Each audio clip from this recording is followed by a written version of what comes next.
బతుకమ్మ సాంప్రదాయం ఎలా మొదలైందో చెప్పడానికి ఎన్నో కథలు ప్రచారంలో ఉన్నాయి. తెలంగాణ ప్రాంతాన్ని ఒకప్పుడు రాష్ట్రకూట రాజులు పరిపాలించేవారు. వారి వద్ద వేములవాడ చాళుక్యులు సామంతులు. వీరికి చోళులు విరోధులు.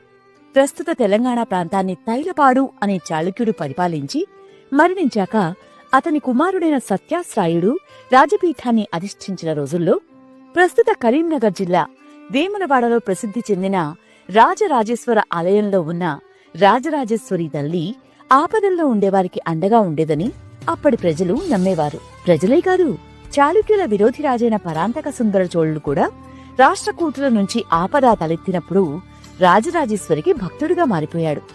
రాజరాజేశ్వరి దేవి తనని కాపాడిందని నమ్మిన సుందర చోళుడు తన కుమారుడికి రాజరాజ చోళుడు అని నామకరణం చేశాడు. ఇతనే పొన్నియిన్ సెల్వన్ అని ఒక సినిమా కూడా ఈ మధ్య వచ్చిందని మీకు తెలుసనుకోండి. అయితే రాజరాజ చోళుడు కుమారుడైన రాజేంద్ర చోళుడు చాళుక్యుల రాజైన సత్యాశ్రాయుడిపై జరిపిన యుద్ధానికి సేనాధిపతిగా వ్యవహరించి విజయం సాధించాడు. ఆ విజయానికి గుర్తుగా రాజరాజేశ్వరి ఆలయాన్ని కూల్చేసి అందులోని భారీ శివలింగాన్ని తన తండ్రికి బహుమతిగా ఇచ్చాడు. తన కొడుకు ఇచ్చిన శివలింగం కోసం క్రీస్తు శకం 1006లో బృహదీశ్వరాలయం నిర్మించి 1010లో నిర్మాణం